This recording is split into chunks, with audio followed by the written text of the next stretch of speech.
शरीफ पढ़ लें।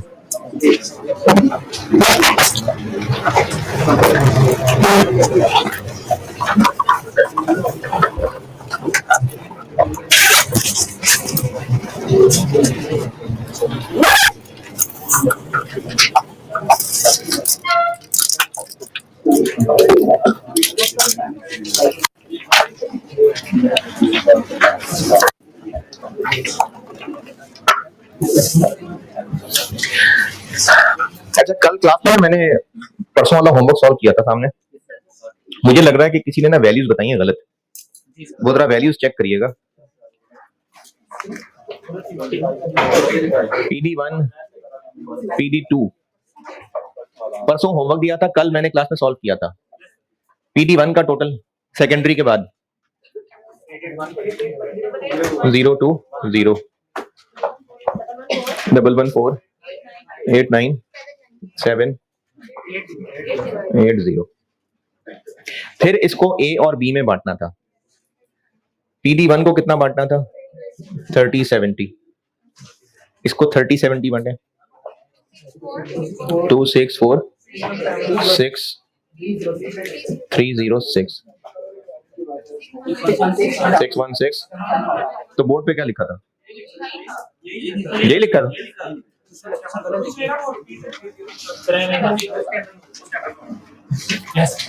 ये लिखा था मैंने। ठीक है, आपसे नोट करने में गलती हो गई। ठीक है, कोई बात नहीं, कुछ नहीं कहा भी, कुछ नहीं। खैर नहीं तो भैया मैंने कहा गलत लिखवाई थी तो yes sir yes sir yes sir. और है एसी बंद करना है।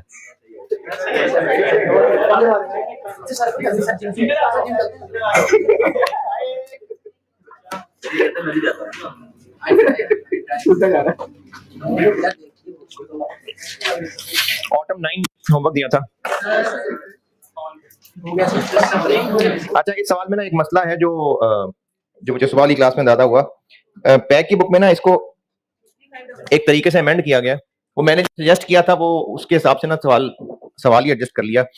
पहले मैं आपको बताता हूं, जिनके पास पैक की बुक नहीं, पास पेपर्स हैं, तो उसमें उनके पास फिगर सही थी। बजटेड मटेरियल कॉस्ट P3 में आ रही है।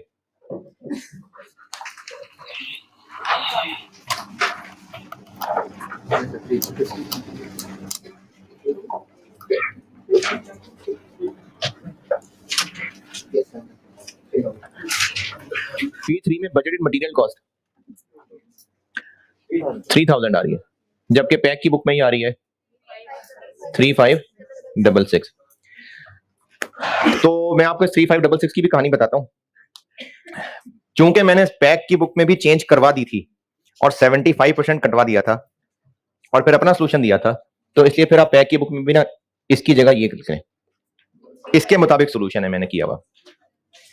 इसकी जगह 3 मिलियन करें। असल सवाल में 3 मिलियन था। फिर बताता हूं कि पैक की बुक में ऐसा क्यों किया था, बताता हूं।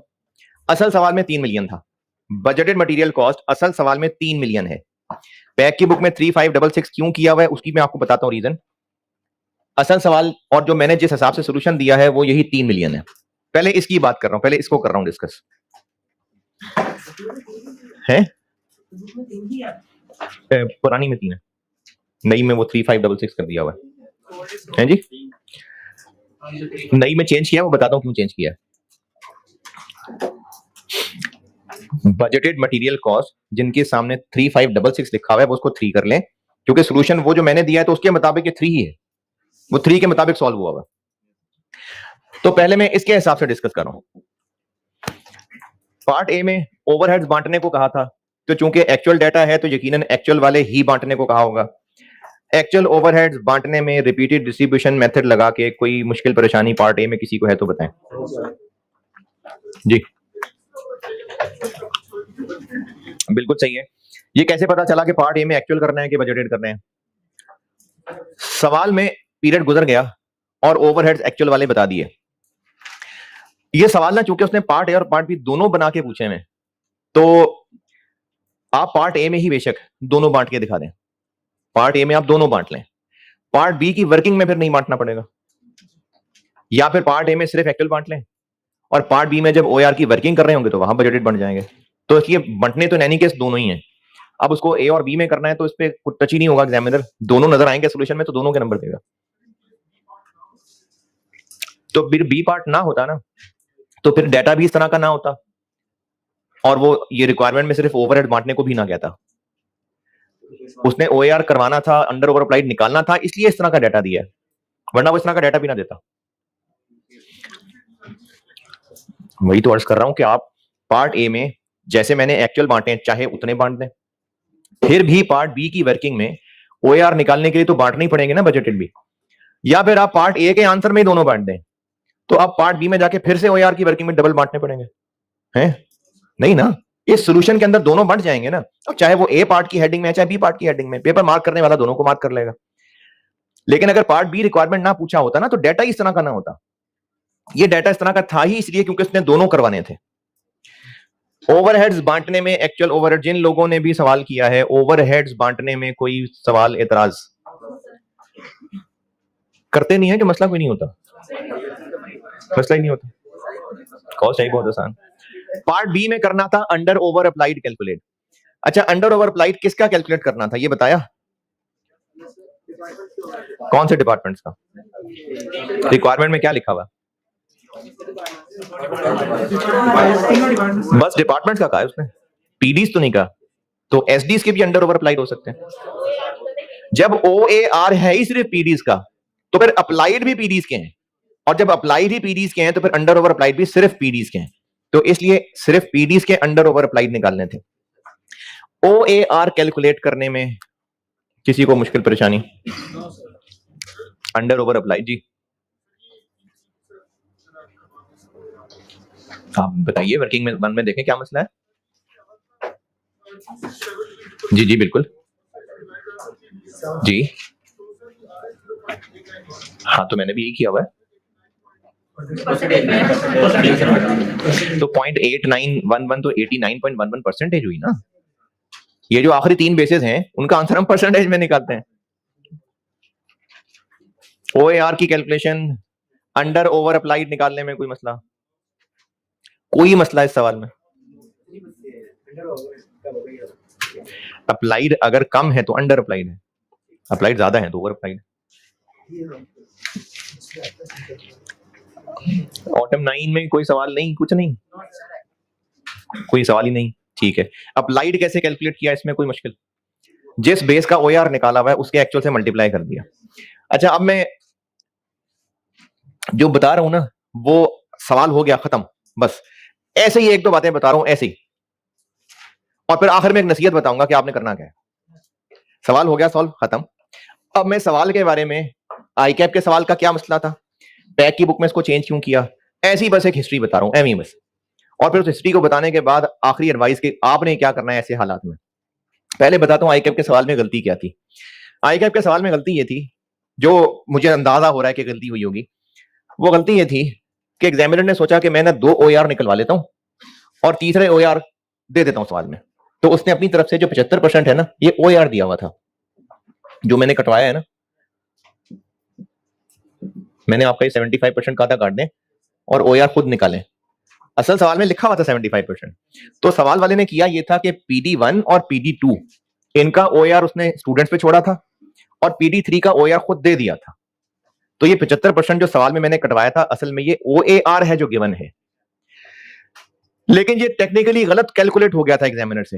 यानी मैंने डाटा देख के ये बता रहा हूं आपको कि ये गलत हो गया था। क्यों गलत हो गया था? हुआ ये होगा एग्जामिनर से, जो मुझे फिगर देख के अंदाजा हो रहा है कि उसने P1 P2 P3 जो इनके अपने अपने ओवरहेड थे और जो सेकेंडरी अपोर्शनमेंट में आए तो OAR निकाला होगा ना, दिस डिवाइडेड बाय बेस या दिस डिवाइडेड बाय बेस। ये P3 का ये आता है 2673 और बजटेड मटेरियल कॉस्ट कितनी दी हुई है 3। तो एग्जामिनर से ना शायद एक्सेल में फार्मूला गलत लग गया होगा, उसने इसको डिवाइड करने की बजाय इसको कर दिया। इसको इस पे डिवाइड करें,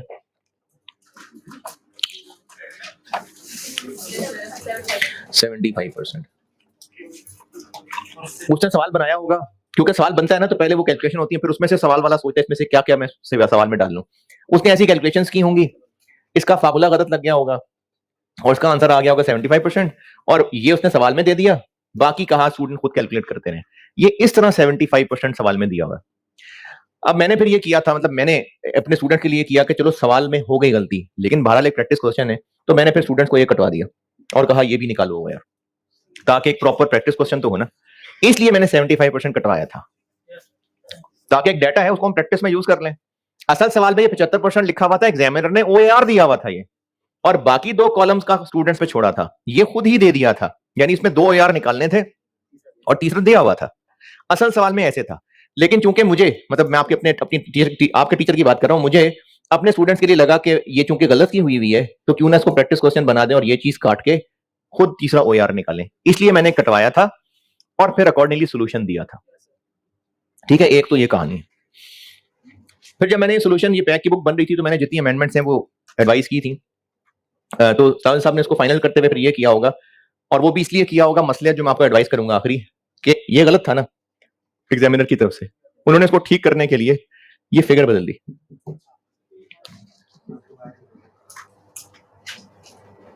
तो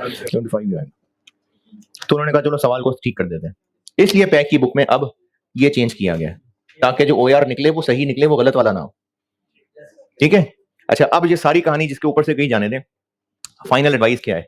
पेपर में बैठ के सवालों में टेक्निकल गलतियां नहीं ढूंढनी, जो सवाल में दिया है उसको फॉलो करना है बस। ये तो मैंने आपको बता दिया गहराई करके कि इसमें गलती थी, सवाल में आपने टेक्निकल गलतियां नहीं निकालनी बैठ के, बस जो जैसा सवाल में कहा है वो यूज करना है। अब आप इस सवाल को ऑफिशियली सॉल्व करते तो तीसरा OAR दिया हुआ है।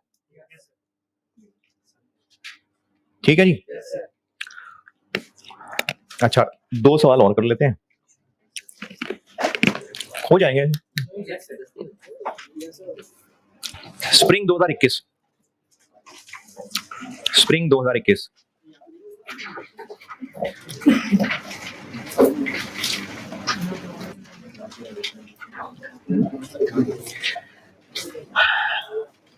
अच्छा, inventory spring 2021 question number 5, bright limited.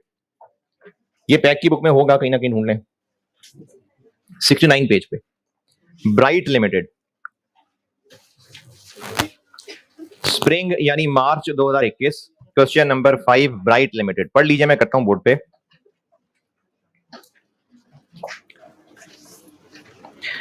और एक सवाल जो होमवर्क है वो सुन लें। ये जो ऑटम 9 किया है ना, इसी का एक आसान वर्जन था, इसी का वर्जन इसलिए कह रहा हूं, बजटेड एक्चुअल चीजें दी हुई थी, लेकिन इसका आसान वर्जन था, OAR में एक निस्बतन आसानी थी। ऑटम 2017, क्वेश्चन नंबर 3, ओपल इंडस्ट्रीज के नाम से होगा, ओपल। अच्छा, पैक की बुक में है ये पेज 70, लेकिन इसके ऊपर हेडिंग ठीक कर लें, पैक की बुक में स्प्रिंग 17 लिखा होगा, हेडिंग में देखें स्प्रिंग 17 लिखा हुआ है, ये ऑटम 17 है असल में।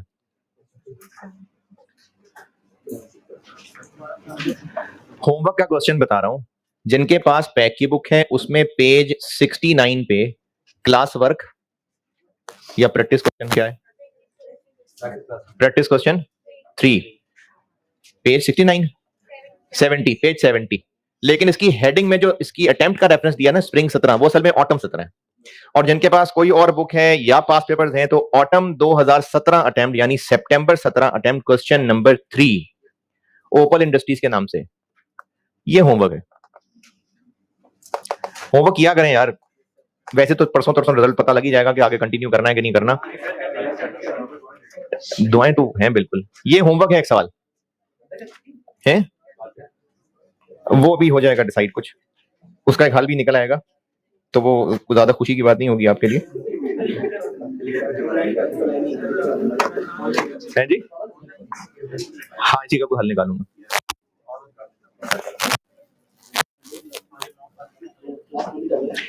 होमवर्क का क्वेश्चन बता दिया।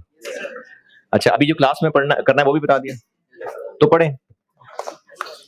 स्प्रिंग 2021 क्वेश्चन नंबर 5 पढ़ ले, मैं करता हूं बोर्ड पे।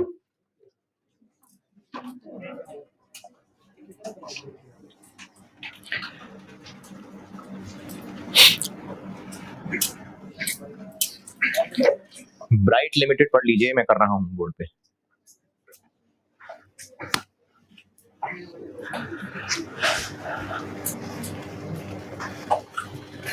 वैसे तो ये भी होमवर्क वाला क्वेश्चन ही है, लेकिन करते वरते लोग नहीं है, इसलिए मैं बोर्ड पे कर रहा हूँ, वरना आसान सा सवाल है।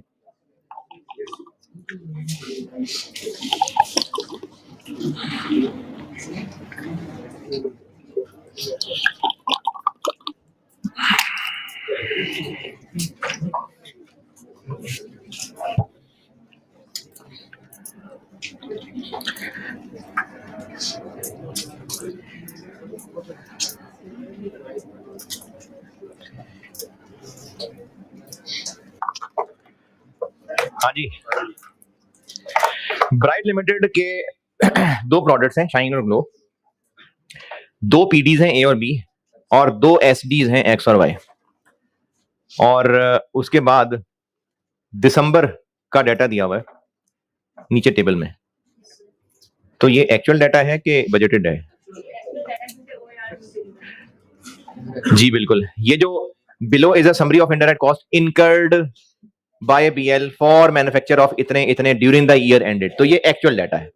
और रिक्वायरमेंट के ए में कहा हुआ है product wise actual overheads of shine and glow, वही जो कल स्प्रिंग 16 में भी किया था, तो ये वही स्प्रिंग 16 जैसा ही है। वैसे तो आपके खुद करने वाला ही है, लेकिन चलें कर रहा हूं बोर्ड पे, कर देता हूं बोर्ड।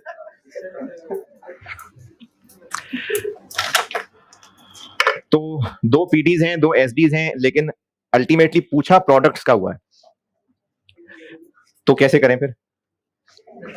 पहले पीडीज और फिर पीडीज को आगे दोनों प्रोडक्ट्स में।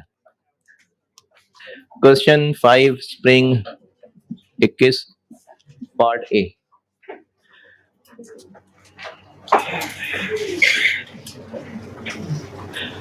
ए बी एक्स और वाई, रुपीज हैं, मिलियन है, थाउजेंड है, क्या है? थाउजेंड है। सबसे पहले खर्चा क्या है? Salaries and wages. ये डायरेक्ट है कि इनडायरेक्ट है? ये एफओएच है कि डायरेक्ट लेबर है? क्या पता है डायरेक्ट वेजेस हो? इस टेबल से ऊपर लिखा हुआ है कि ये समरी इनडायरेक्ट कॉस्ट की है, तो इसलिए सारे एफओएच ही हैं। किस बेस पे बांटनी चाहिए सैलरीज? अवेलेबल में से क्या बेस्ट लग रहा है? नंबर ऑफ एम्प्लॉइज बेहतरीन इसलिए लग रहा है क्योंकि जिन लोगों की सैलरीज हैं, जिस डिपार्टमेंट में जितनी ज्यादा मशीन है उतनी ज्यादा सैलरियां, जिस डिपार्टमेंट में जितनी ज्यादा जगह घेरी हुई है उतनी ज्यादा सैलरीज नहीं, जिस डिपार्टमेंट में जितने ज्यादा एम्प्लॉइज हैं उतनी ज्यादा सैलरीज। तो नंबर ऑफ एम्प्लॉइज की बेस पे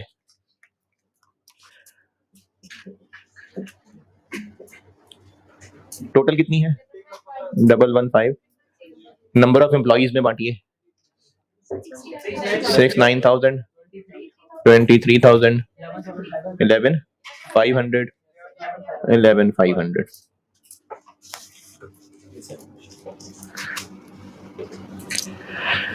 मशीनरी की डेप्रिसिएशन अवेलेबल में से बेस्ट आपको मशीनरी की कॉस्ट दी हुई है। टोटल डेप्रिसिएशन 80,000 50,000 30, बस।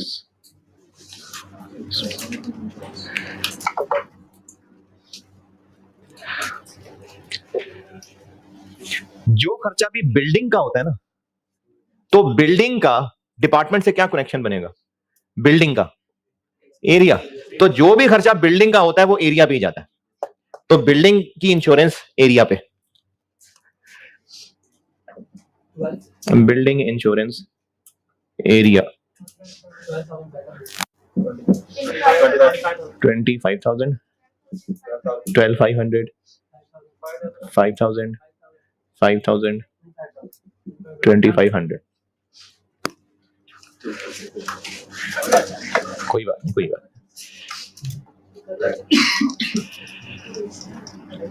इलेक्ट्रिसिटी फ्लोर एरिया, अच्छा ये इलेक्ट्रिसिटी वो मशीनों वाली बिजली नहीं है, यही वजह है कि आपको ना ही किलोवाट आवर्स दिए हुए और ना ही मशीन आवर्स दिए हुए, ये है ही पंखे लाइटों वाली बिजली।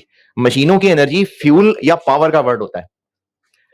तो इलेक्ट्रिसिटी को बांट लेते हैं, फ्लोर एरिया 60,000 टोटल है ना, 30 12 12 6,000 और बस 8 और 2 10 नंबर।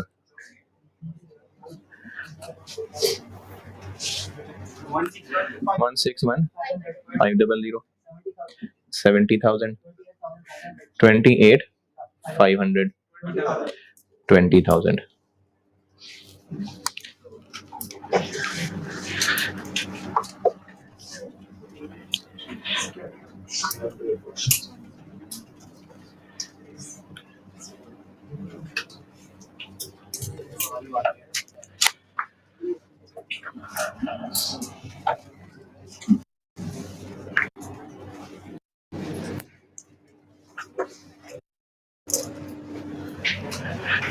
सेकेंडरी अपोर्शनमेंट,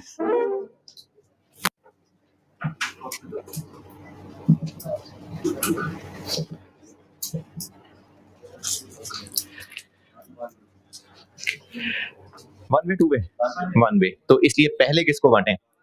वाई को। कितना कितना बांटना है?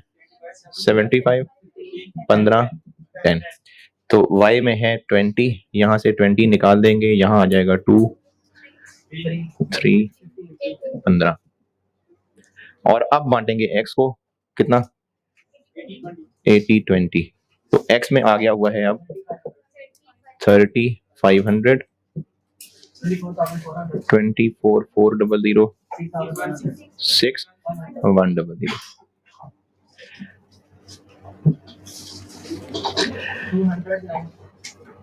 200 900 79 100।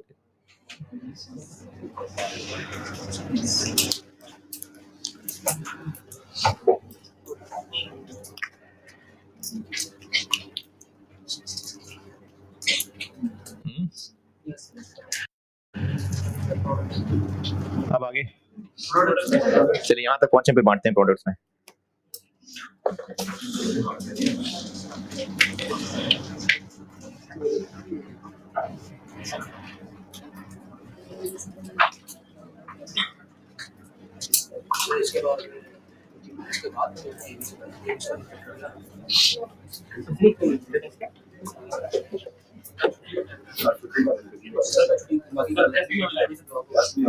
क्या ब्लॉग हो रही है?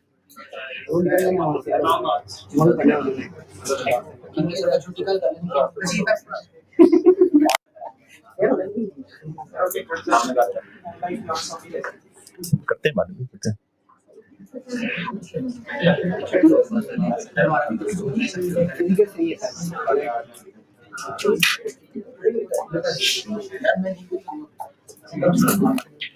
यहाँ तक होनी चाहिए। क्यों?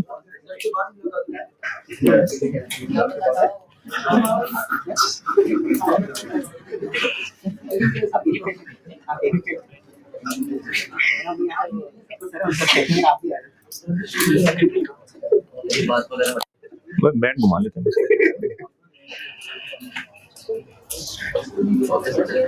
अब इन दोनों को शाइन और ग्लो में बांटना है। किस रेशो में बांटे? हाँ जी। अब इस 200 900 को और इस 79100 को दोनों प्रोडक्ट्स में किस रेशो में बांटें? देखिए, पीडीज का प्रोडक्ट के साथ कोई ना कोई लिंक बताया होना चाहिए था। कोई लिंक बताएं जिसकी रेशो में बांटें। कोई लिंक नहीं बताया। हाँ जी। तो इस वक्त अवेलेबल प्रोडक्ट की डिटेल है ही सिर्फ एक चीज, यूनिट्स। तो यूनिट्स की रेशो में बांट सकते हैं और कोई हल नहीं है। तो यूनिट्स की रेशो में बांट देंगे। यूनिट्स कितने कितने? 1 लाख और 60,000। तो बस इसी रेशो में बांट देंगे।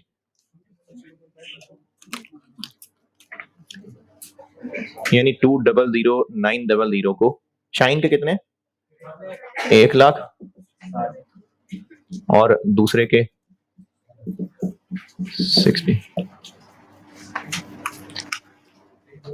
अच्छा, ये ना सिर्फ एक रेशियो है। ये मैं इसको 1 और 16 भी 10 और 16 भी कर सकता हूं। ये रुपीज इन थाउजेंड नहीं हो रहे हैं। ये है अमाउंट, ये जस्ट एक रेशियो है। मैं इसको 1 लाख और 1,60,000 लिखूं, या 100 और 160 लिखूं, या 1 और 1.6 लिखूं, ये रेशियो है बस एक। ये अमाउंट है जिसको मैं रेशियो में बांट रहा हूं। कितना कितना बना? 1 2 5 5 6 3, इधर 2 9 6 6 3, बस। और 7 5 3 7, और डिपार्टमेंट बी को इसी रेशो में।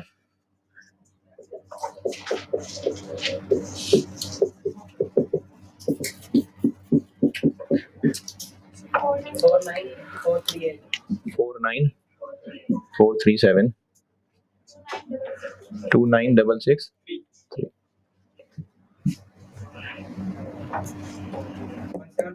1 7 5 0 0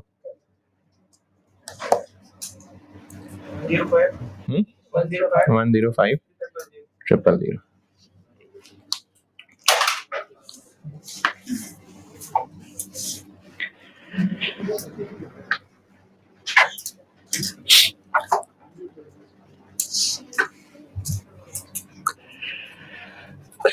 इन पीडीज को प्रोडक्ट्स में यूनिट्स की रेशियो में बांटना है, इस पे कोई एतराज और हल नहीं है। यूनिट्स के बारे में और है ही कोई नहीं इंफॉर्मेशन, इसलिए यूनिट्स की रेशियो में बांटा। पार्ट ए में क्या पूछा था? यही पूछा था। पार्ट बी में क्या पूछा? प्रोडक्ट वाइज अंडर और ओवर अप्लाइड।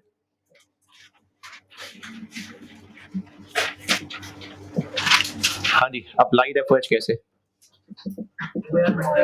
OAR दिया हुआ है, OAR दिया हुआ है एंड पे। कितना? शाइन का कितना? 1800 पर यूनिट, और इसके बनाए 1,00,000 यूनिट्स, और ग्लो का है 1700 और इसके बनाए 60,000। तो इसके अप्लाइड बन गए 180,000।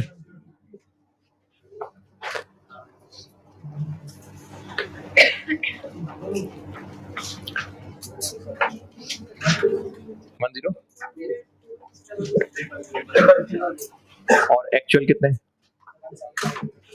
ये 175 000 105 000। तो अंडर अप्लाइड है कि ओवर अप्लाइड है, कैसे फैसला होगा? अप्लाइड अगर इससे ज्यादा है तो ओवर अप्लाइड है, और अगर अप्लाइड इससे कम है तो अंडर अप्लाइड।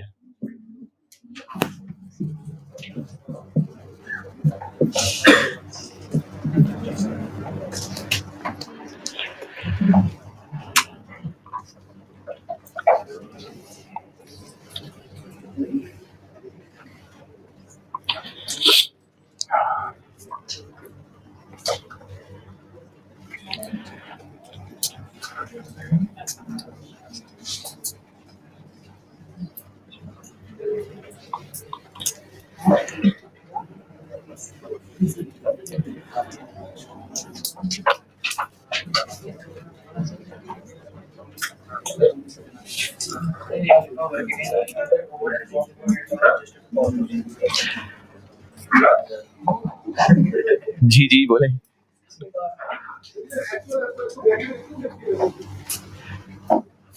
इधर लिख दे।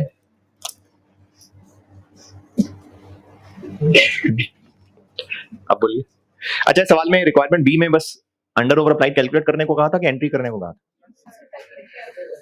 वो वैसे ही लिख दिया कि कॉस्ट ऑफ सेल को चार्ज होते हैं। एंट्री मांगी होती तो ये बात काम की होती, एंट्री नहीं मांगी तो वो काम की बात नहीं है कि over absorb cost of sale को चार्ज होते हैं। वो एंट्रीज में बताऊंगा। Spring case. अच्छा, इस सवाल का भी ऐसी बस एक लतीफा, ऐसी नॉलेज के लिए करना आपने पेपर में, फॉलो ये। इस सवाल का एक टेक्निकल लतीफा बताता हूं। सवाल में दिए हुए टोटल ओवरहेड्स कितने हैं? 280,000 टोटल किया हुआ है। 280,000 को यूनिट्स की रेशियो में बांटना है। 280,000 को यूनिट्स की रेशियो में बांटना है। 175 और ये क्या हुआ? हाँ जी है। देखिए इसका मतलब 8 नंबर में ये सब एमी टाइम ही किया है, बस 280,000 को ऐसे बांट देते तो ये आना था। ये ना सवाल बनाने वाले ने ध्यान नहीं किया होगा कि वो यूनिट्स की रेशियो करवा रहा है। आपने करना फ्लो में ही है, आपने ऐसे ही करना है। ये सेम क्यों आ गया वो बता रहा हूं, क्योंकि पीडी ए पीडी बी दोनों सेम चीज की रेशियो में बांटे हैं। जब दोनों सेम की रेशियो में बांटे हैं तो इसका मतलब हमने दोनों को मिला के एक ही रेशियो में बांटा। तो अगर दोनों को मिलाया है तो वो दोनों यही तो हैं, क्योंकि एसडीज भी तो पीडीज में ही बांट दिए थे। तो इसलिए ये टेक्निकली सवाल बेकार हो गया, लेकिन बहरहाल आपने इसको फॉलो ही करना, आपने प्रोसीजर ही फॉलो करना है, सवाल के ऊपर कमेंट नहीं करना। ये सेम सेम इसलिए आ गया क्योंकि ये दोनों के दोनों यूनिट्स की रेशियो में बांटे हुए, इसलिए सेम आ गया। कुछ नहीं कहा मैंने, ऊपर से जाने दें। इस सवाल में आप बताइए, कुछ पूछना है तो नीचे वाले क्लास में बताएं बेटा, कोई नोट करने में मसला है तो कैमरा उस तरफ रखें, उधर कर दें वैसे वो लेफ्ट वाले पे।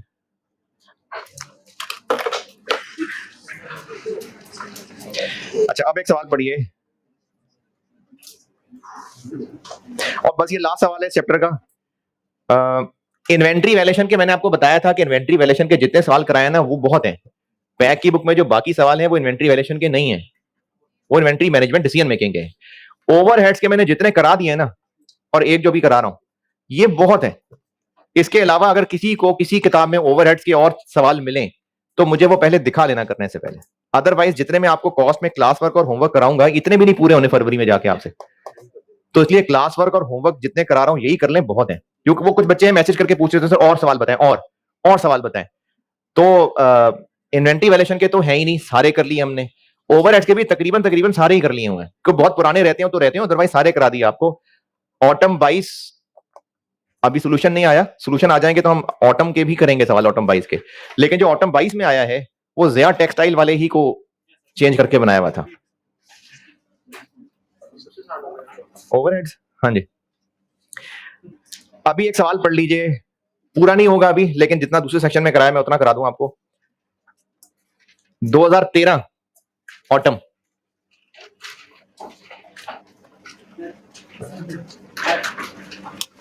ऑटम 2013, क्वेश्चन नंबर 7, जायका लिमिटेड। जायका लिमिटेड ऑटम यानी सितंबर 2013, क्वेश्चन नंबर 7। और पैक की बुक में ना ये 51 पेज पे है, लेकिन पैक की बुक में इसकी रिक्वायरमेंट मैं क्लियर करा दूं, रिक्वायरमेंट क्लियर नहीं, वो मैं आपको करा देता हूं। टेस्ट होना भी है कि नहीं होना है, टेस्ट होना भी है, पता नहीं कि नहीं होना है। कंफर्म कर उनसे कहो कि मुझे, मैं पूछ रहा हूँ, क्लास खत्म करनी है मैंने, मुझे बताएं। उनको बस मेरा मैसेज दे देना कि सर कह रहे हैं मैंने क्लास खत्म करनी है, तो मुझे फाइनल बताएं।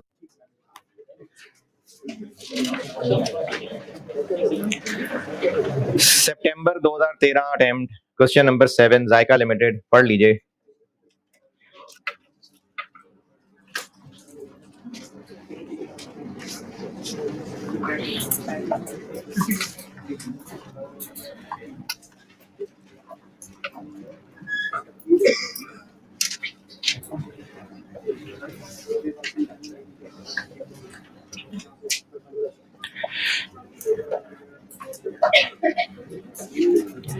रिकॉर्डिंग पॉज करना है। अच्छा ये जो ऑनलाइन वाले बच्चों को लग रहा होगा कि कोई क्लास लेक्चर कट गया है, तो वो नहीं, फिजिकल क्लास की एक बात कर रहा था कि मैंने कैमरा रोका हुआ था, कोई कटिंग नहीं हुई, लेक्चर मैंने वहीं रोक दिया। जो सवाल कराना था वो मैं अगली क्लास में करा दूंगा।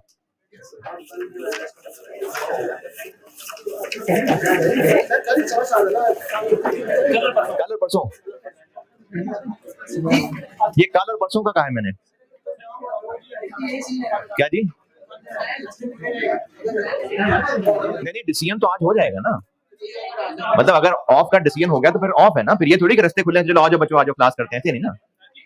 क्या ये कैवेलरी से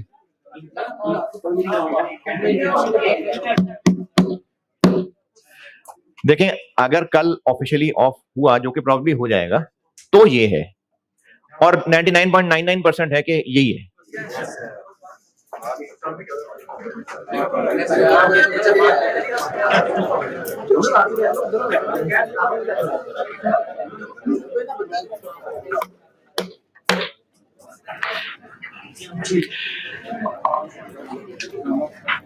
कभी अम्मा अब्बा ने को काम गाय करने को?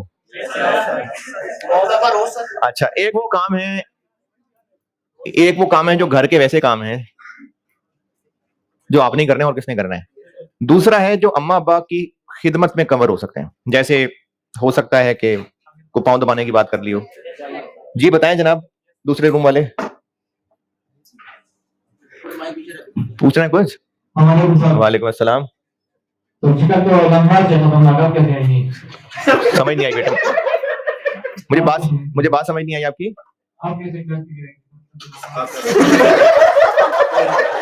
आ जाऊंगा इंशाल्लाह, आ जाऊंगा इंशाल्लाह।